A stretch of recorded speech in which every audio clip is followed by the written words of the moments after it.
من يهده الله فلا مضل له ومن يضلل فلا هادي له ونشهد ان لا اله الا الله ونشهد ان محمدا عبده ورسوله فقد قال الله تبارك وتعالى في القرآن العظيم والفرقان الحميد وما خلقت الجن والانس الا ليعبدون صدق الله العلي العظيم وصدق رسوله النبي الامين المكين الكريم ونحن على ذلك لمن الشاهدين والشاكرين والحمد لله رب العالمين.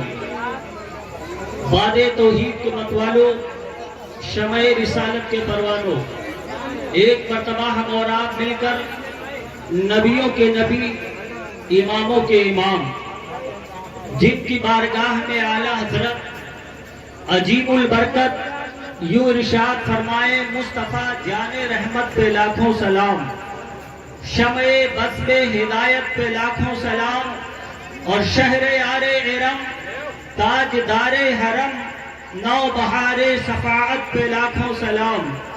آئیے اسی رسول ہاشمی کی بارگاہ میں ایک مرتبہ محبت کے ساتھ درود شریف اللہم صلی علی سیدنا مولانا محمد صلی اللہ علیہ وسلم علیہ یا رسول اللہ صلی اللہ تعالی علیہ وسلم.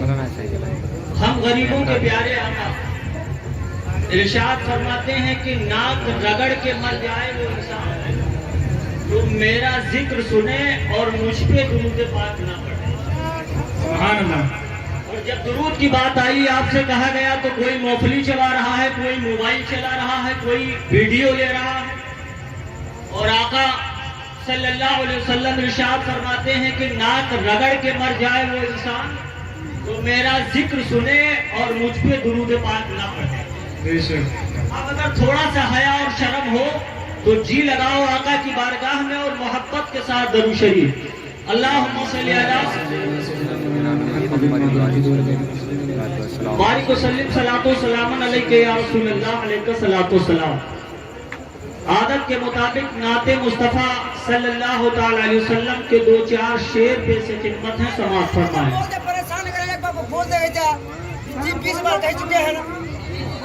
ان کی مہک نے دل کے گنچے کھلا دیے ہیں، گنچے کھلا دیے ہیں، اور جس راہ چل گئے ہیں پوچھے بسا دیے ہیں، پوچھے بسا دیے ہیں.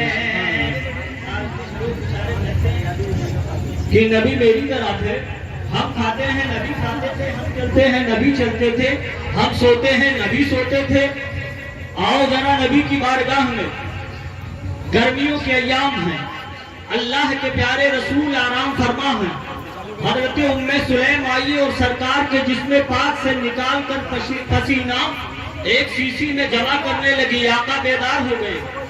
آقا نے پوچھا ہے ام سلیم کیا کر رہی ہو؟ عرض کرتی ہے یا رسول اللہ یہ آپ کے جسم پاک کا نکلا ہوا پسینہ ہے، ہم اسے عطر میں ملائیں گے، اور وہ ایسا عطر جو نبی کے پسینے کا عطر ہوتا تھا، وہ اتنی خوشبودار ہوتا تھا کہ ایک صحابی بیان کرتے ہیں کہ اگر ایک نسل کو لگا دیا جاتا تھا تو 70 نسلیں مہک جایا کرتی تھی.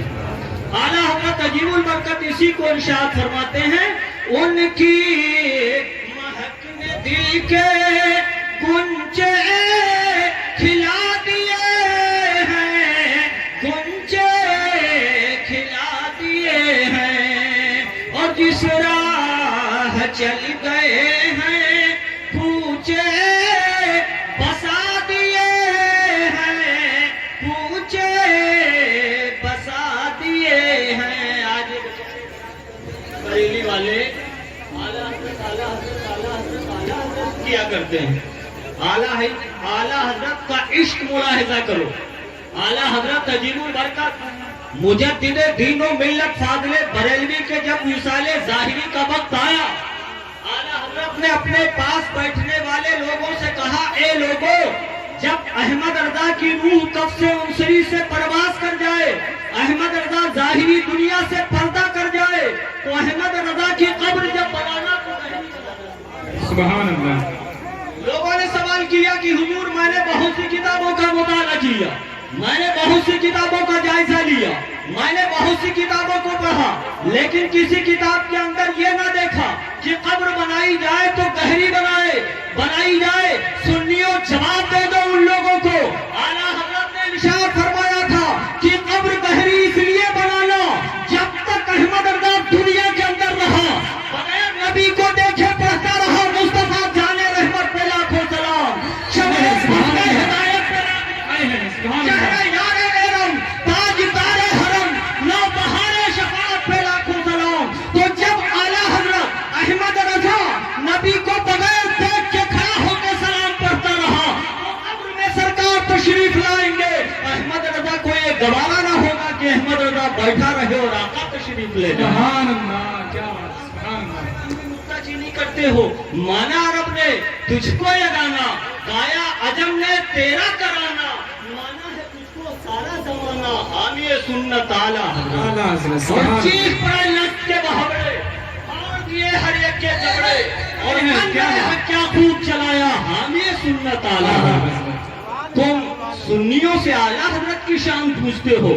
اعلیٰ حضرت کی ذات ببرکت محتاج تعارف نہیں، لیکن آج ہمارے اندر کچھ کمیاں ہیں جو یہ بیچارے ہمارے اوپر انگلیاں اٹھا رہے ہیں. سنی مسلمان بھولا بھالا کیا ہی آئے گا، فاتحہ کریں گے، غوث اعظم کے نام مثال ثواب کریں گے، خواجہ غریب نواز کے نام مثال ثواب کریں گے، اور جب مسجد سے آواز آئے گی حیا الصلاح آؤ نماز کے لیے، حیا الفلاح آؤ کامیابی کے لیے، حیا الفلاح آؤ کامیابی کے لیے، تو انسان اپنے کانوں میں انگلیاں ڈال لیتا ہے. آج کا نوجوان موبائل چلا رہا ہے اور نعرے لگا رہا ہے حسین کا دامن نہیں چھوڑیں گے، علی اصغر کا دامن نہیں چھوڑیں گے، حضرت علی اکبر کا دامن نہیں چھوڑیں گے. آؤ ذرا توجہ کرو. کربلا کے میدان میں امام حسین کے سامنے حضرت علی اکبر کا لاشا پڑا ہے. کربلا کے میدان میں علی اصغر کا بچپنا پڑا ہے. کربلا کے میدان میں قاسم کی جوانی پڑی ہے. کربلا کے میدان میں اون و محمد کی لاش خون میں خاک اور خون میں گلتا ہے. لیکن اے میرے پیارے سنی مسلمانوں، جب سے عبرت حاصل کرو. کربلا کے میدان میں حسین کی تلوار کو حضرت عباس کی پیاس نہ روک سکی. کربلا کے میدان میں حسین کی تلوار کو قاسم کا کٹا ہوا بازو نہ روک سکا، قاسم کی کٹی ہوئی گردن نہ روک سکی. کربلا کے میدان میں حضرت علی اصغر کا کٹا ہوا حلقوم نہ روک سکا. ایک موڑ آیا، امام حسین نے گھوڑے سے نیچے اترے اور اترنے کے بعد سر کو سجدے میں رکھ دیا. وہ کون سا موڑ آیا سنی مسلمانوں؟ نماز کا وقت آ گیا. امام حسین نے نماز کے لیے تلوار روک دیا تھا، اور آج تم نعرہ لگاتے ہو خواجہ غریب نواز کا دامن نہیں چھوڑیں گے، حضرت قاسم کا دامن نہیں چھوڑیں گے، تمام صحابہ کا دامن نہیں چھوڑیں گے. اللہ کے رسول نے ظاہری دنیا سے پردہ فرمانے کے وقت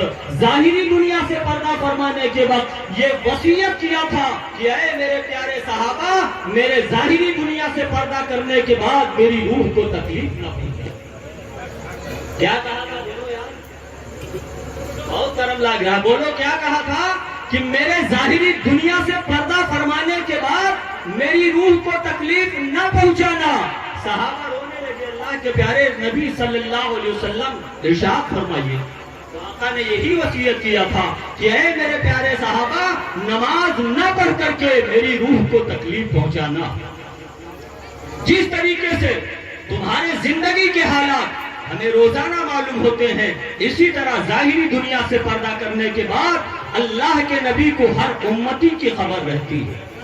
اور آج اللہ کے رسول کو تکلیف پہنچا رہے ہیں. لہذا نماز پڑھو. نماز میرے آقا کی آنکھوں کی ٹھنڈک ہے. جس نے نماز کو قائم کیا اس نے دین کو قائم کیا، اور جس نے نماز کو ڈھا دیا اس نے دین کو ڈھا دیا. پھر انشاءاللہ تعالی اگر موقع ملا تو بیان کیا جائے گا.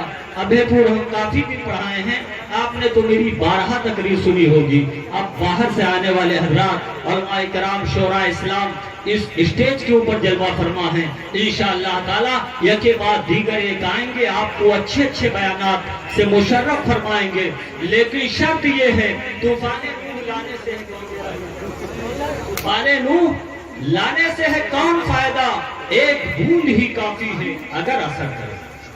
جب اس محفل سے جانا، اس پروگرام سے جانا تو کچھ اپنے دامن میں لے کے جانا. اور اگر تم نے ایک ٹائم کی نماز پڑھ لی تو انشاءاللہ تعالی اس کے صدقے میں آپ کی مغفرت ہو جائے گی اور آپ کے صدقے میں ہماری مغفرت ہو جائے گی. میری دعا ہے کہ اللہ تبارک و تعالی